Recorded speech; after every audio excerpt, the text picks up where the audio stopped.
Hola, buenos días, soy Nico.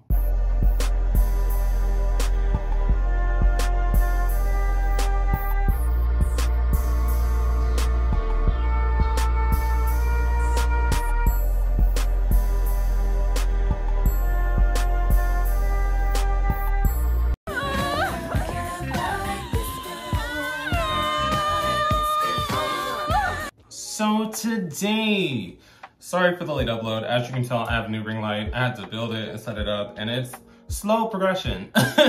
Tomorrow, I'm probably gonna work on my background and probably like elongate it with the extra stuff that I got from Eyes Films. But today we're here to talk about something and not my home decor. But before we get started, if you like this kind of content, make sure to follow me at Patreon at patreon.com/Nicosaesthetics for more exclusive lives, weekly uploads, and early access to YouTube videos. Also, you did drag me. You gagged me too. Somebody added me about, Nico, when's the podcast dropping? It didn't drop today. I'm just like, girl, I have a personal life. And that's the thing, it's like, my personal life kind of, I'm having to find that balance from running Patreon, YouTube, OnlyFans. Nico, you're so beautiful, you have an OnlyFans. Somebody commented that. Yes, just check the link, it's there. Point is, I have a lot going on, and it kind of correlates with this conversation that we're gonna have. A lot of the big name girlies are leaving. Nico, what do you mean? A lot of the popular OnlyFans girlies, they're leaving. And it kind of relates to when the older generation of porn stars essentially left. Like the XLs, Cash De Niro, we know that he left momentarily because he was, getting help. I did a video on that in P&P culture. But there's also people like Jay Lanford. Nico, he's one of those people that collabs with a lot of the YT girlies, so you might not know who that is. My thing is, if I see somebody I like, I will tolerate any of their collabs. I just like to see you in action, you know what I mean? But, and then we have Fat Cat, who is also leaving. Nico, who is Fat Cat? Beautiful man. Beautiful, thick, black man. Nico, listen. If I see a little jiggle in your wiggle, then I'm going to pay attention. But he's quitting as well because he's had to get 2 new pages because both of his pages that he uses for marketing his OnlyFans have been taken down by Twitter. Not necessarily for any reason, as far as I could tell. But the same thing happened to Raheem Shabazz when his Twitter that had 1 million followers got taken down by Twitter for no reason. So we see it time and time again where the girls are getting taken down by sites that basically build a name for themselves using sex workers as the groundwork, and then they disregard them as soon as they want to go more mainstream.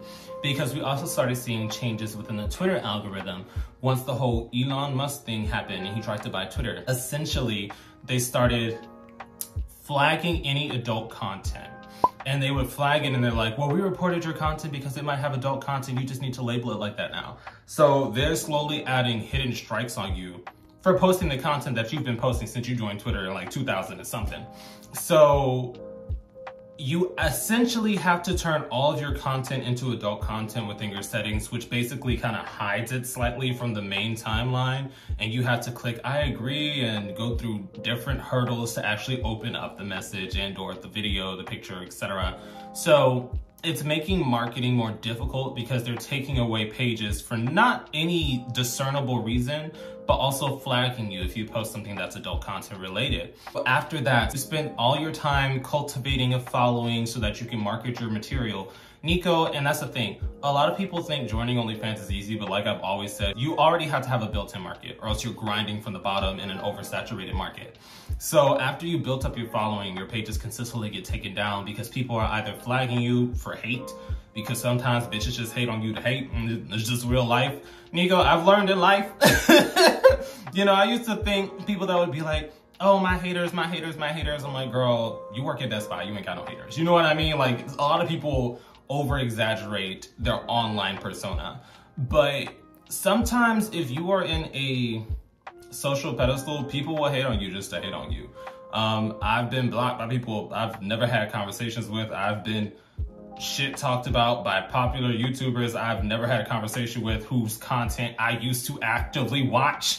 So I'm just sitting here like, you know what? Sometimes bitches just hate on you to hate on you. It's just gonna happen, and it's best not to address it. And I bring that one up and I say, they hate on you just to hate on you, and it's best not to address it just because somebody had asked this person on a live stream what they thought about me. It was way before I really blew up on YouTube. I think I only had like 5,000 to 6,000 followers, and they were like, oh, what do you think of Nico's content? You know, he talks about a lot of things in the LGBT community, and they were like, he's vapid, and people only like him because he's buff and light-skinned. I'm just thinking like, I've watched your content for years, bitch. Where did this come from? Like, y'all know I don't go online. I don't just randomly rag on people. Like, you have to do something publicly stupid and post it online for me to talk about a subject. So that's why I was caught off guard in that situation. But yeah, it happens. I just don't address it because it's like, I don't have any animosity towards you. I don't even know you. So I don't know why, as a veteran LGBT YouTuber, you came at me left field. You know what I mean? But I understand the frustration when your pages are constantly being taken down for the sole purpose that you're getting attention. But also, some like to quit just for love. Like Jay Lanford, I believe he made a series of tweets. I got the information, it's just I'm trying to rip it off the dome.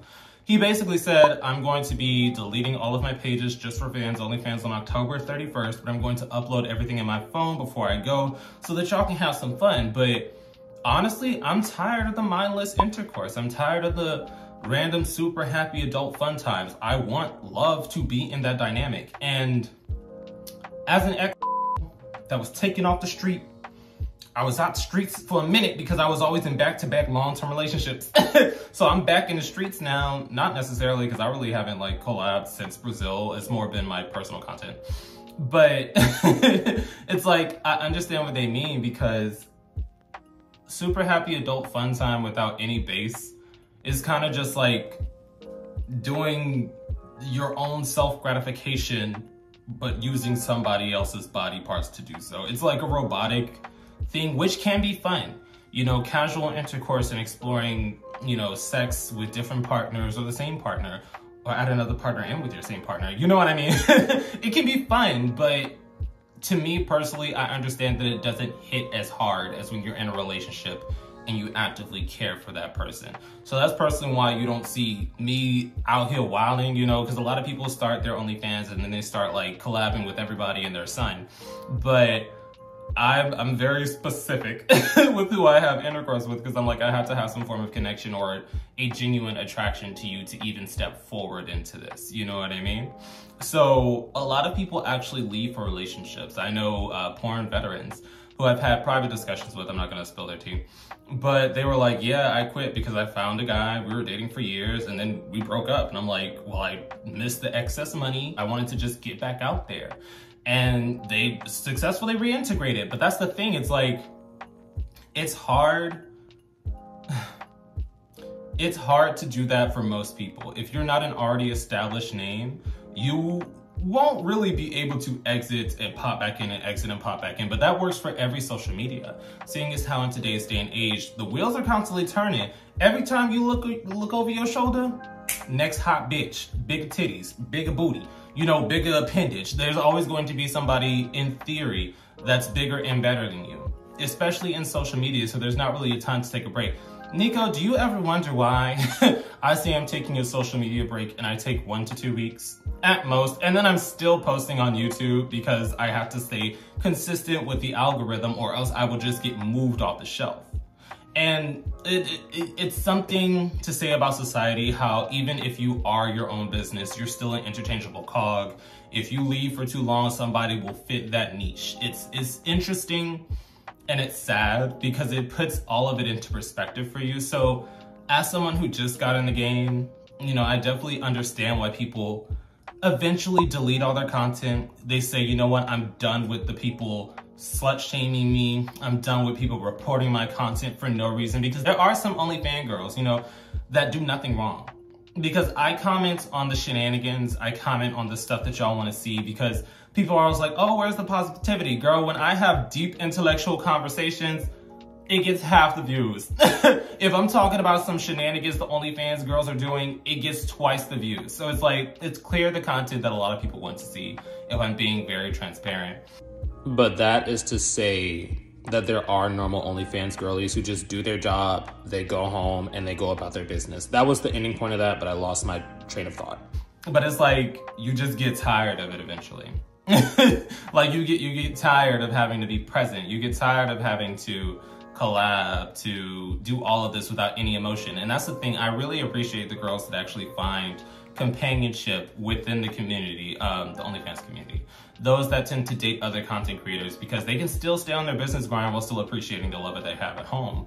But even just doing my own content, you know, I don't really collab that often. I've run into issues with people that I was quote unquote talking to. Nico is not on the market to marry right now.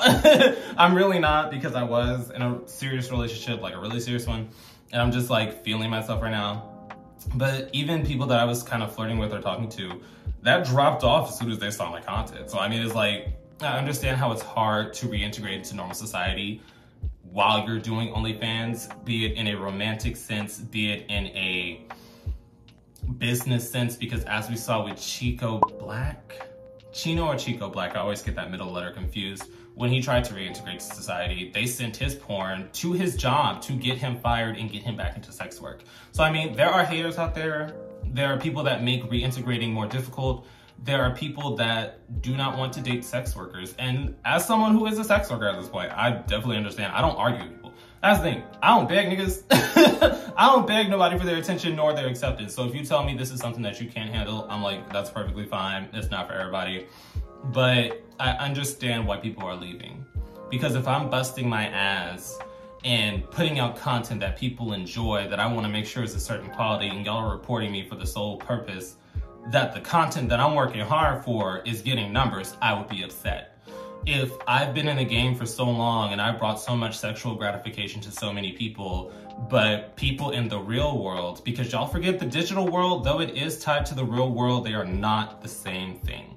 People in the real world are harshly judging me and criticizing me and not allowing me to grow and or find love, then I'm also going to get tired of it as well. So I definitely understand that there are multiple aspects as to why people are leaving, but it's becoming more noticeable because it's the bigger names. Like Sean Zevron, I believe that he doesn't perform anymore either. He's more like a social commentary and gamer. I haven't really seen new content come out from him, and he was one of my faves back in the day.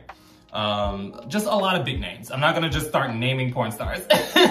But yeah, it's a very interesting dynamic, but as someone who is now seeing it from the outside and inside looking in, I can definitely understand why, because Nico, as much as I love it, as much as I love the traveling, the making content, the providing people with good intimacy, because that's the focal point of my content whenever I collab, is showing true intimacy. Even I can't say I see myself doing this forever, and I just started like 2 months ago. So I definitely understand why people who have been in the game for a good minute, who are constantly being met back with pushback and, you know, just hate for no reason, because we've discussed the social stigma that comes with being a sex worker and how y'all hate them for simply giving you content that you enjoy. Not everyone, specific demographic. But yeah, I'm rambling at this point. Definitely drop your opinions down below, because I'm starting to see it more often. My faves are leaving. The big booty zesty niggas are leaving.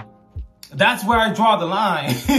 Y'all can run off the other girls, but the big booty zesty, y'all will not drive them off. Not on my watch. But yeah, definitely drop your opinions down below.